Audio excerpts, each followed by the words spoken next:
ਵਾਹਿਗੁਰੂ ਜੀ ਕਾ ਖਾਲਸਾ ਵਾਹਿਗੁਰੂ ਜੀ ਕੀ ਫਤਿਹ। ਅੱਜ ਅੱਠ ਪੋਹ ਦਾ ਇਤਿਹਾਸ ਆਪ ਜੀ ਨਾਲ ਸਾਂਝਾ ਕਰਦੇ ਹਨ। ਅੱਜ ਅੱਠ ਪੋਹ ਦਾ ਦਿਹਾੜਾ ਹੈ। ਆਓ ਇਸ ਦਿਨ ਬਾਰੇ ਜਾਣਦੇ ਹਾਂ। ਮਰਨ ਮੁਨਸਾ ਸੂਰਿਆ ਹੱਕ ਹੈ, ਜੋ ਹੋਏ ਮਰਨ ਪਰਵਾਣੋ। ਸੂਰੇ ਸੇਈ ਆਗੇ ਆਖੀਐ, ਦਰਗਾਹ ਭਾਵਹਿ ਸਾਚੀ ਮਾਣੋ। ਧੰਨ ਗੁਰੂ ਕਲਗੀਧਰ ਪਾਤਸ਼ਾਹ ਜੀ ਰੋਪੜ ਨਿਹੰਗ ਖਾਂ ਤੋਂ ਹੋ ਕੇ ਅੱਗੇ ਚੱਲਦੇ ਹਨ। ਅੱਗੇ ਗੁਰੂ ਸਾਹਿਬ 7 ਪੋਹ ਦੀ ਸ਼ਾਮ ਹੋਇਆ ਚਮਕੌਰ ਸਾਹਿਬ ਪਹੁੰਚਦੇ ਹਨ। ਗੁਰੂ ਸਾਹਿਬ ਜੀ ਜਾਣਦੇ ਸਨ ਕਿ ਫੌਜਾਂ ਪਿੱਛੇ ਲੱਗੀਆਂ ਹੋਈਆਂ ਹਨ ਅਤੇ ਜੰਗ ਹੀ ਹੋਵੇਗਾ। ਗੁਰੂ ਸਾਹਿਬ ਜੀ ਨੂੰ ਇੱਕ ਐਸੇ ਅਸਥਾਨ ਦੀ ਲੋੜ ਸੀ ਜਿੱਥੇ ਜੰਗ ਕਰ ਸਕਦੇ ਸਨ। ਚਮਕੌਰ ਨਗਰ ਵਿੱਚ ਇੱਕ ਕੱਚੀ ਗੜੀ ਸੀ, ਜੋ ਇਤਿਹਾਸ ਦੱਸਦਾ ਹੈ ਕਿ ਬੁੱਧੀ ਚੰਦ ਦੀ ਸੀ। ਗੁਰੂ ਸਾਹਿਬ ਇਹਨਾਂ ਕੋਲ ਕੱਚੀ ਗੜੀ ਦੀ ਮੰਗ ਕਰਦੇ ਹਨ, ਪਰ ਗੁਰੂ ਸਾਹਿਬ ਇਸ ਦੇ ਅੰਦਰ ਨੂੰ ਜਾਣਦਿਆਂ ਹੋਇਆਂ ਇਹਨਾਂ ਨੂੰ ਦਰਬ ਦਿੰਦੇ ਹਨ ਅਤੇ ਗੁਰੂ ਸਾਹਿਬ ਆਖਦੇ ਹਨ ਕਿ ਸਾਨੂੰ ਇਸ ਦੀ ਬਹੁਤ ਲੋੜ ਹੈ ਅਤੇ ਇਹ ਬੁੱਧੀ ਚੰਦ ਕੱਚੀ ਗੜੀ ਗੁਰੂ ਸਾਹਿਬ ਜੀ ਦੇ ਹਵਾਲੇ ਕਰ ਦਿੰਦਾ ਹੈ। ਗੁਰੂ ਸਾਹਿਬ ਜੀ ਨੂੰ ਇਸ ਤਰ੍ਹਾਂ ਉੱਚਾ ਸਥਾਨ ਚਾਹੀਦਾ ਸੀ ਜਿੱਥੋਂ ਦੀ ਜੰਗ ਲੜੀ ਜਾ ਸਕਦੀ ਹੈ। ਗੁਰੂ ਸਾਹਿਬ ਜੀ ਦੇ ਨਾਲ 40-42 ਸਿੱਖ ਸਨ, ਜਿਨ੍ਹਾਂ 'ਚ 5 ਪਿਆਰੇ ਵੀ ਸਨ ਅਤੇ 2 ਵੱਡੇ ਸਾਹਿਬਜ਼ਾਦੇ ਸਨ। ਇਹ ਸਭ ਗੁਰੂ ਜੀ ਨਾਲ ਗੜੀ ਦੇ ਵਿੱਚ ਆ ਜਾਂਦੇ ਹਨ। ਰਾਤ ਦਾ ਸਮਾਂ ਹੋ ਗਿਆ ਹੈ। 8 ਪੋਹ ਦਾ ਭਾਵ 8 ਪੋਹ ਦਾ ਰਾਤ ਦਾ ਤੀਜਾ ਚੌਥਾ ਪਹਿਰ। ਗੁਰੂ ਸਾਹਿਬ ਨੇ ਸਭ ਨੂੰ ਆਰਾਮ ਕਰਨ ਦੇ ਲਈ ਆਖਿਆ। ਜੋ ਪਹਿਰੇ 'ਤੇ ਸਿੱਖ ਖੜ੍ਹੇ ਹੁੰਦੇ ਹਨ, ਭਾਈ ਮਦਨ ਸਿੰਘ, ਭਾਈ ਕਾਠਾ ਸਿੰਘ ਜੀ ਨੂੰ ਵੀ ਗੁਰੂ ਕਲਗੀਧਰ ਪਾਤਸ਼ਾਹ ਜੀ ਨੇ ਆਖਿਆ ਕਿ ਸਿੱਖੋ ਆਰਾਮ ਕਰ ਲਵੋ, ਅੱਜ ਅਸੀਂ ਖੁਦ ਪਹਿਰਾ ਦੇਵਾਂਗੇ। ਅੱਲਾ ਯਾਰ ਖਾਂ ਜੋਗੀ ਜੀ ਲਿਖਦੇ ਹਨ ਕਿ ਜਦੋਂ ਗੜੀ ਅੰਦਰ ਸਾਰੇ ਸੋ ਜਾਂਦੇ ਹਨ, ਉਸ ਸਮੇਂ ਦਾ ਦ੍ਰਿਸ਼ ਬਿਆਨ ਕਰਦੇ ਹਨ ਕਿ ਜਿਨ ਸਿੰਘੋਂ ਨੇ ਕਲ ਮੌਤ ਕੇ ਸਾਹਿਲ ਥਾ ਉਤਰਨਾ, ਕਲ ਸੁਬਹਾ ਥਾ ਜਿਨ ਖਾਲਸੋं ने जंग में मरना। बाली से शहीदों के हुआ जबके गुजरना, मुश्किल हुआ इस जां से कदम आगों को तरना। चूमा कभी हलकूम दहन चूमने बैठे, जब पायती आए तो चरण चूमने बैठे। साहिल भाव किनारा, बाली सिर बल, ਹਲਕੂਮ ਭਾਵ ਗਲ, ਦਹਿਨ ਭਾਵ ਮੂੰਹ, ਪਾਇਤੀ ਭਾਵ ਪੈਦ। ਬੜੇ ਦਿਨਾਂ ਬਾਅਦ ਆਰਾਮ ਕਰਨ ਲਈ ਪਏ ਸਨ ਸਿੱਖ ਅਤੇ ਗੁਰੂ ਸਾਹਿਬ ਸੁੱਤਿਆਂ ਹੋਇਆਂ ਦੇ ਉਹਨਾਂ ਸਿੱਖਾਂ ਦੇ ਮੱਥੇ ਨੂੰ ਚੁੰਮਦੇ ਹਨ, ਉਹਨਾਂ ਦੀ ਦਸਤਾਰ ਠੀਕ ਕਰਦੇ ਹਨ ਅਤੇ ਮਨ 'ਚ ਸੋਚਦੇ ਹਨ ਕਿ ਸਵੇਰੇ ਜੰਗ ਦੇ ਮੈਦਾਨ 'ਚ ਇਹਨਾਂ ਨੇ ਜੂਝ ਕੇ ਸ਼ਹਾਦਤ ਦੇ ਜਾਮ ਪੀਣੇ ਹਨ। ਵੈਸੇ ਤਾਂ ਜੰਗ ਦੇ ਨਿਯਮ ਹੁੰਦੇ ਹਨ, ਪਰ ਇਹਨਾਂ ਮੁਗਲਾਂ ਕੋਲ ਨਿਯਮਾਂ ਦੀ ਕਾਹਦੀ ਆਸ ਸੀ।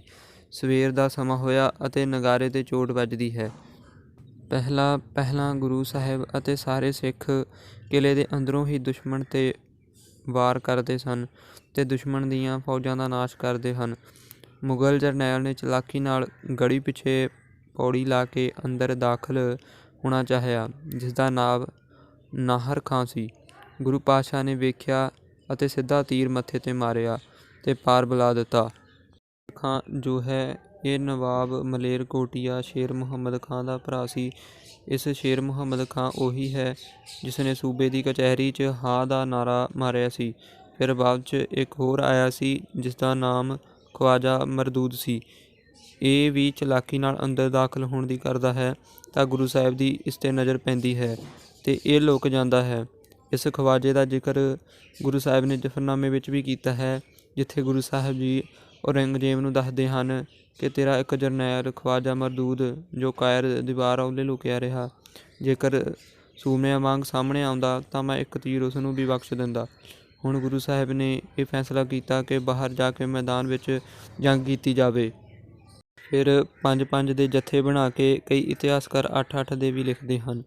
ਜੱਥੇ ਗੜੀ ਤੋਂ ਬਾਹਰ ਜਾਣ ਲੱਗੇ ਅਤੇ ਅਨੋਖੇ ਇਤਿਹਾਸ ਦੀ ਦਾਸਤਾਨ ਨੂੰ ਘੜਨ ਲੱਗੇ। ਲੱਖਾਂ ਨਾਲ ਲੜ ਕੇ ਕਈਆਂ ਨੂੰ ਪਾਰ ਬੁਲਾ ਕੇ ਬਾਅਦ ਵਿੱਚ ਸ਼ਹਾਦਤ ਦਾ ਜਾਮ ਪੀਣ ਲੱਗੇ। ਜਦੋਂ ਕੋਈ ਸਿੰਘ ਸ਼ਹੀਦ ਹੁੰਦਾ ਤਾਂ ਗੜੀ 'ਚੋਂ ਜੈਕਾਰਿਆਂ ਦੀਆਂ ਆਵਾਜ਼ਾਂ ਗੂੰਜਦੀਆਂ ਹਨ। ਹੁਣ ਸਭ ਤੋਂ ਵੱਡੇ ਸਾਹਿਬਜ਼ਾਦੇ ਬਾਬਾ ਅਜੀਤ ਸਿੰਘ ਜੀ ਨੇ ਜੰਗ ਦੇ ਮੈਦਾਨ ਅੰਦਰ ਜਾਣ ਦਾ ਮਨ ਬਣਾਇਆ। ਭਾਈ ਦਇਆ ਸਿੰਘ ਜੀ ਰੋਕਦੇ ਹਨ ਕਿ ਅਸੀਂ ਤੁਹਾਨੂੰ ਨਹੀਂ ਜਾਣ ਦਿਆਂਗੇ, ਪਰ ਇਸ ਤਰ੍ਹਾਂ ਨਹੀਂ ਹੋਇਆ। ਸ਼ਹਾਦਤ ਦਾ ਜਾਮ ਪੀਣ ਦਾ ਅੰਦਰ ਜਜ਼ਬਾ ਸੀ। ਸਾਹਿਬਜ਼ਾਦਾ ਬਾਬਾ ਅਜੀਤ ਸਿੰਘ ਜੀ ਜੰਗ ਦੇ ਮੈਦਾਨ 'ਚ ਜਾਣ ਲਈ ਤਿਆਰ ਹੋਏ। ਜੋ ਗੁਰੂ ਸਾਹਿਬ ਕੋਲ ਆਪ ਚੱਲ ਕੇ ਗਏ ਅਤੇ ਆਗਿਆ ਮੰਗੀ ਮੈਦਾਨ 'ਚ ਜਾ ਕੇ ਜੰਗ ਕਰਨ ਦੇ ਲਈ। ਗੁਰੂ ਸਾਹਿਬ ਪ੍ਰਸੰਨ ਹੁੰਦੇ ਹਨ ਕਿ ਤੁਸੀਂ ਆਪ ਚੱਲ ਕੇ ਸਾਡੇ ਕੋਲ ਆਏ ਹੋ। ਗੁਰੂ ਸਾਹਿਬ ਆਖਦੇ ਹਨ, ਅਜੀਤ ਸਿੰਘ ਜੀ ਧਿਆਨ ਰੱਖਣਾ, ਦੁਸ਼ਮਣ ਜਦੋਂ ਵਾਰ ਕਰੇ ਤੇ ਫੱਟ ਤੁਹਾਡੇ ਸੀਨੇ 'ਤੇ ਲੱਗਣਾ ਚਾਹੀਦੇ ਹਨ। ਕੱਲ੍ਹ ਨੂੰ ਜ਼ਮਾਨਾ ਇਹ ਨਾ ਆਖੇ ਗੁਰੂ ਪੁੱਤਰ ਮੈਦਾਨ 'ਚੋਂ ਭੱਜ ਰਿਹਾ ਹੋਣਾ ਹੈ ਜੋ ਪਿੱਠ 'ਤੇ ਫੱਟ ਲੱਗੇ ਹਨ। ਅੱਗਿਓਂ ਬਾਬਾ ਅਜੀਤ ਸਿੰਘ ਜੀ ਵੀਰ ਰਸ ਵਿੱਚ ਬੋਲਦੇ ਹਨ, ਨਾਮ ਕਾ ਅਜੀਤ ਹੂੰ, ਜੀਤਾ ਨਾ ਜਾਊਂਗਾ, ਜੀਤਾ ਗਿਆ ਤੋ ਲੌਟ ਕਰ ਜੀਤਾ ਨਾ ਆਊਂਗਾ। ਗੜੀ ਦਾ ਦਰਵਾਜ਼ਾ ਖੋਲ੍ਹਿਆ ਜਾਂਦਾ ਹੈ। ਸਾਹਿਬਜ਼ਾਦਾ ਬਾਬਾ ਅਜੀਤ ਸਿੰਘ ਜੀ ਜਥੇ ਨਾਲ ਜੰਗ ਦੇ ਮੈਦਾਨ ਵਿੱਚ ਜਾਂਦੇ ਹਨ। ਦੁਸ਼ਮਣ ਦੀਆਂ ਫੌਜਾਂ 'ਚ ਖਲਬਲੀ ਮੱਚ ਜਾਂਦੀ ਹੈ। ਇੱਕ ਵਾਰ ਤਾਂ ਉਹਨਾਂ ਨੂੰ ਭੁਲੇਖਾ ਪੈਂਦਾ ਹੈ ਗੁਰੂ ਖੁਦ ਆ ਗਿਆ ਹੈ। ਬਹੁਤ ਹੀ ਰੀਝ ਨਾਲ ਵੀਰ ਰਸ ਨਾਲ ਬਾਬਾ ਅਜੀਤ ਸਿੰਘ ਜੀ ਜੰਗ ਕਰਦੇ ਹਨ ਅਤੇ ਕਈਆਂ ਨੂੰ ਪਾਰ ਬੁਲਾ ਰਹੇ ਹਨ।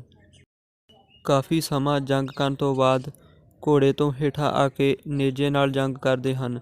ਅਖੀਰ ਉਹਨਾਂ ਕੋਲ ਹੱਥ 'ਚ ਵਿੱਚ ਕੋਈ ਸ਼ਸਤਰ ਨਾ ਹੋਣ ਕਰਕੇ ਦੁਸ਼ਮਣ ਦੇ ਸੈਂਕੜੇ ਤੀਰ ਆ ਕੇ ਛਾਤੀ 'ਚ ਆ ਲੱਗਦੇ ਹਨ ਅਤੇ ਸ਼ਹਾਦਤ ਦਾ ਜਾਮ ਪੀ ਜਾਂਦੇ ਹਨ। ਵੱਡੇ ਭਰਾ ਦੀ ਸ਼ਹਾਦਤ ਹੁੰਦਿਆਂ ਵੇਖ ਦੂਸਰੇ ਸਾਹਿਬਜ਼ਾਦੇ ਦੇ ਮਨ ਅੰਦਰ ਵੀ ਜੰਗ ਦੇ ਮੈਦਾਨ 'ਚ ਜਾਣ ਦੀ ਆਸ ਜਾਗੀ।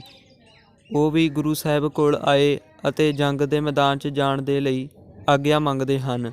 ਗੁਰੂ ਸਾਹਿਬ ਪ੍ਰਸੰਨ ਹੋਏ ਅਤੇ ਆਖਿਆ, ਜੁਝਾਰ ਸਿੰਘ ਜੀ, ਚੰਗਾ ਕੀਤਾ ਤੁਸੀਂ ਆਪ ਖੁਦ ਤਿਆਰ ਹੋ ਗਏ ਜੰਗ ਦੇ ਮੈਦਾਨ 'ਚ ਜਾਣ ਲਈ, ਨਹੀਂ ਤਾਂ ਜ਼ਮਾਨਾ ਆਖਦਾ ਪਿਤਾ ਨੇ ਪੁੱਤਰ ਸ਼ਹੀਦ ਕਰਵਾ ਦਿੱਤੇ, ਉਹ ਹੋਣਾ ਨਹੀਂ ਸੀ ਚਾਹੁੰਦੇ ਹੋਣਗੇ। ਇਸ ਤਰ੍ਹਾਂ ਬਾਬਾ ਜੁਝਾਰ ਸਿੰਘ ਜੀ ਵੀ ਜਥੇ ਦੇ ਸਮੇਤ ਗੜੀ 'ਚੋਂ ਬਾਹਰ ਜਾਂਦੇ ਹਨ ਅਤੇ ਘਮਾਸਾਨ ਦੀ ਜੰਗ ਹੁੰਦੀ ਹੈ। ਕਈਆਂ ਨੂੰ ਪਾਰ ਬੁਲਾ ਦਿੱਤਾ ਅਤੇ ਅਖੀਰ ਆਪ ਵੀ ਵੱਡੇ ਭਰਾ ਦੇ ਵਾਂਗ ਸ਼ਹਾਦਤ ਦਾ ਜਾਮ ਪੀ ਗਏ। ਅੱਲਾ ਯਾਰ ਖਾਂ ਜੋਗੀ ਜੀ ਲਿਖਦੇ ਹਨ, लो जाओ सिधारो तुम्हें अल्लाह को सौंपा, मर जाओ या मारो तुम्हें अल्लाह को सौंपा, रब को ना विसारो तुम्हें अल्लाह को सौंपा, सिक्खी को उबारो तुम्हें अल्लाह को सौंपा, वाह गुरु अब जंग की हिम्मत तुम्हें बख्शे, प्यासे हो बहुत जाम ए शहादत तुम्हें बख्शे। जंग चलदियां पूरा दिन ਬਤੀਤ ਹੋ ਜਾਂਦਾ ਹੈ ਤੇ ਸ਼ਾਮ ਦਾ ਸਮਾਂ ਹੋਇਆ ਅਤੇ ਜੰਗ ਬੰਦ ਹੋ ਗਈ। ਮਹਾਨ ਸਿੱਖ ਪੰਜ ਪਿਆਰਿਆਂ 'ਚੋਂ ਭਾਈ ਹਿੰਮਤ ਸਿੰਘ ਜੀ, ਭਾਈ ਮੁਹਕਮ ਸਿੰਘ ਜੀ, ਭਾਈ ਸਾਹਿਬ ਸਿੰਘ ਜੀ, ਭਾਈ ਕਾਠਾ ਸਿੰਘ ਜੀ ਵਰਗੇ ਭਾਈ ਆਲਮ ਸਿੰਘ ਜੀ, ਭਾਈ ਮਦਨ ਸਿੰਘ ਜੀ, ਭਾਈ ਦੇਵਾ ਸਿੰਘ ਜੀ ਅਤੇ ਹੋਰ ਸਿੱਖ ਮੁਗਲਾਂ ਨਾਲ ਲੱਖਾਂ ਨਾਲ ਜੂਝ ਕੇ ਸ਼ਹਾਦਤ ਦੇ ਜਾਮ ਪੀ ਜਾਂਦੇ ਹਨ ਅਤੇ ਅਨੋਖਾ ਇਤਿਹਾਸ ਸਿਰਜ ਜਾਂਦੇ ਹਨ। ਦੂਸਰੇ ਪਾਸੇ 8 ਪੋਹ ਨੂੰ ਗੰਗੂ ਨੂੰ ਪਤਾ ਚੱਲਦਾ ਹੈ ਕਿ ਗੁਰੂ ਸਾਹਿਬ ਦੀ ਮਾਤਾ ਅਤੇ ਛੋਟੇ ਸਾਹਿਬਜ਼ਾਦੇ ਕੁੰਮੇ ਮਾਸ਼ਕੀ ਦੀ ਛੰਨ 'ਚ ਹਨ। ਉੱਥੋਂ ਹੀ ਗੰਗੂ ਆਪਣੇ ਘਰ ਖੇੜੀ ਲੈ ਜਾਂਦਾ ਹੈ। ਫਿਰ 8 ਪੋਹ ਦੀ ਰਾਤ ਗੰਗੂ ਦੇ ਘਰ ਗੁਜ਼ਾਰਦੇ ਹਨ ਮਾਤਾ ਜੀ ਨਾਲ ਸਾਹਿਬਜ਼ਾਦੇ। ਸੋ ਇਹ ਸੀ 8 ਪੋਹ ਦਾ ਇਤਿਹਾਸ। 9 ਪੋਹ ਦਾ ਇਤਿਹਾਸ ਆਪ ਜੀ ਨਾਲ ਅਗਲੀ ਵੀਡੀਓ ਵਿੱਚ ਸਾਂਝਾ ਕਰਾਂਗੇ ਜੀ। ਇਤਿਹਾਸ ਸੁਣਾਉਂਦਿਆਂ ਹੋਈਆਂ ਭੁੱਲਾਂ ਚੁੱਕਾਂ ਦੀ ਖਿਮਾ। ਵਾਹਿਗੁਰੂ ਜੀ ਕਾ ਖਾਲਸਾ, ਵਾਹਿਗੁਰੂ ਜੀ ਕੀ ਫਤਿਹ।